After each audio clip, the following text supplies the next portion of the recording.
the balance with which Howard takes the shot. She's just kind of on a fade a little bit. Watch this, like, no, it's almost like fingertips. I tweeted out initially this was nothing. This is worse than I thought it was. Like this, again, I'm not going to say it's intentional because Angel just throws her arms around. But like, this is a flagrant. The refs in Atlanta got something going on, bro. Like, let's look at it one more time. Slow motion.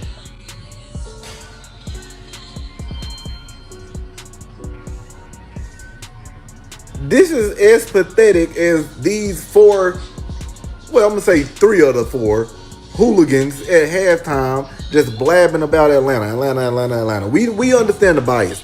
Like, that's really bad.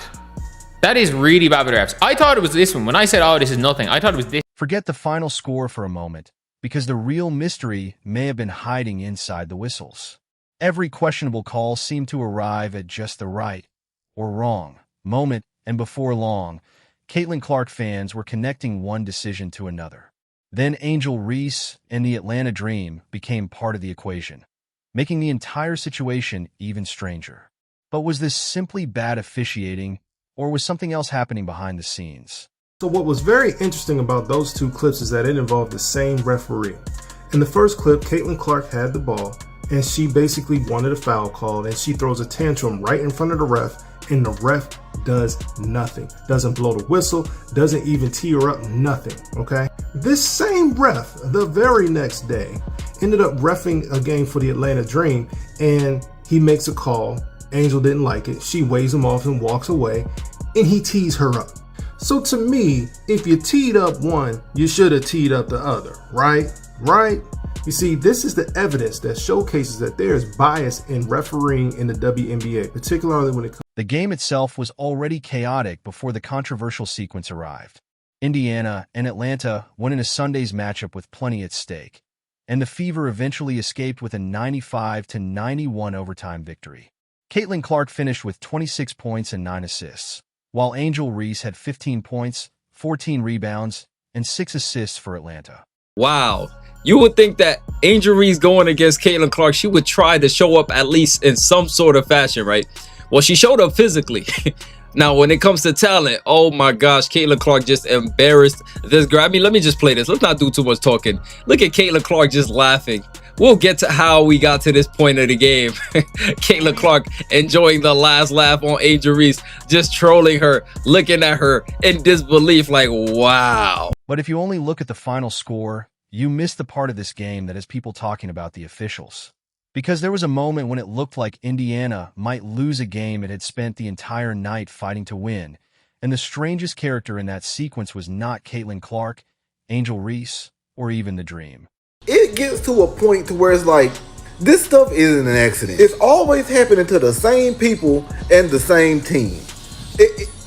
Y'all get out of here with it was an accident, it's a coincidence. Get out of here with that, bro. And in the same play, multiple times. Like, come on, bro. Like, people trying to get away with certain stuff, and it's just nasty, bro. It just shows people's character, and it shows y'all character too, because y'all will take up and make excuses for it. It was the whistle, and this is where the story gets interesting. The Fever were already dealing with a game that refused to behave normally. Atlanta kept hanging around. Indiana could not completely shake them, and every time the Fever appeared ready to close the door, the Dream found another way to kick it back open. By the WNBA's own rules, she is not looking at Caitlin Clark. I am not going to say this is intentional. It doesn't matter if it's intentional or not. It's a flagrant one. If it's intentional, it's a flagrant 2. If it's not intentional, it's a flagrant 1. Like, if this is intentional, it's you toss her. Like, it's as simple as that. But like, this is the most obvious flagrant 1 I've seen. Like, she caught her in the neck. And then she's immediately going to the refs. Look at it. Go to the monitor, my neck. And the refs. Then came the late game officiating sequence. Suddenly, what had been a basketball game became a courtroom. Everybody watching had a different interpretation, and social media immediately went into full detective mode. Some fans were convinced Indiana was getting squeezed by the officials, while others argued that the contact was legitimate and that the referees were simply doing their job. But why did this sequence become so controversial? It wasn't simply because a whistle was blown. It was because the decision appeared to create more questions than answers. Once the play went under review, viewers naturally expected the replay to settle the argument, because that is supposed to be the entire purpose of having another look. Instead, the review seemed to make the situation even more difficult to understand, particularly for fans who believed there had not been enough contact to justify what followed. That's where the frustration really began. If officials are going to stop the game, examine the footage from multiple angles, and then change or confirm a call in a critical moment, the explanation should be clear enough that viewers understand exactly what happened. Instead, many people were left wondering what the referees had actually seen and, more importantly, what action they believed justified the decision. That does not automatically prove that the officials were trying to help Atlanta beat Indiana, and it would be irresponsible to present an accusation of intentional manipulation as an established fact without evidence. There is a major difference between a bad call, an inconsistent call, and a deliberate attempt to influence the result. Those distinctions matter, especially when the accusation involves professional referees and the integrity of a league. I told y'all Angel Reese was garbage. I told y'all Angel Reese was pure garbage. How you like me now? How you like me now? How you like me now? Angel Reese, you had me laughing at you, girl. I told you, Angel Reese is a pure bum, the worst kind. Angel Reese is the type to steal the trash off your curb and try to see if she can go put it in her refrigerator. The girl can't make a layup to save her life. However, questioning the decision itself is completely reasonable. Fans can ask why one type of contact receives a whistle while another does not. They can question why a replay review appears to produce a result that does not match what they saw during the original play. They can also ask whether the officials applied the rule correctly and consistently when the game was hanging in the balance. None of those questions require a conspiracy theory. They simply require somebody to explain the decision. And considering how much attention officiating involving Caitlin Clark has already received, it was inevitable that this moment would attract even more scrutiny. Clark has been vocal about missed calls in previous games, while Indiana coach Stephanie White has also spoken about the importance of consistency from officials. That background matters because once fans begin believing that the standard is inconsistent, every questionable whistle becomes another piece of evidence in an argument that was already happening. Suddenly, one call is no longer just one call. It becomes part of a much larger conversation about whether Clark receives the same treatment as everyone else, whether the Fever are getting the same standard of officiating as their opponents, and whether the league understands just how much scrutiny its referees are now facing. The irony is that Clark did not need to dominate every possession to become the central figure in this game. She simply kept Indiana alive when the contest threatened to slip away. Caitlin Clark and Angel Reese. So when I say, specifically on Threads, that I am concerned about the way that this game is going to turn out between the Fever and the Dream, this is what I mean. Though they were two different games, it involved the same referee, and the referee didn't have the same energy that he had for Caitlin for Angel. So I would not be surprised if we see some of this biased refereeing come during the game on Thursday, because it's very clear that there's some bias going on, and that somebody is allowed to throw tantrums while somebody else is not even allowed to wave you off and walk. When the margin is tiny, a decision that lasts only a few seconds can influence the entire ending. That is why the review deserves scrutiny, even without assuming bad intentions. The question is not whether the referees wanted Atlanta to win. There is no verified evidence establishing that. The more reasonable question is whether the officials got the decision right. If they did, then the league should be able to explain precisely why the call was correct. If they did not, then acknowledging the mistake would be far better than allowing fans to spend days creating their own explanations.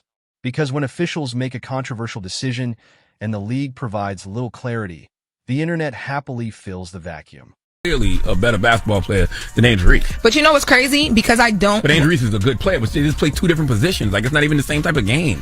But there's always a conversation about, y'all don't see that? About who's better out of the two ladies, Caitlin or Angel Reese? I always thought... I don't see that conversation anymore.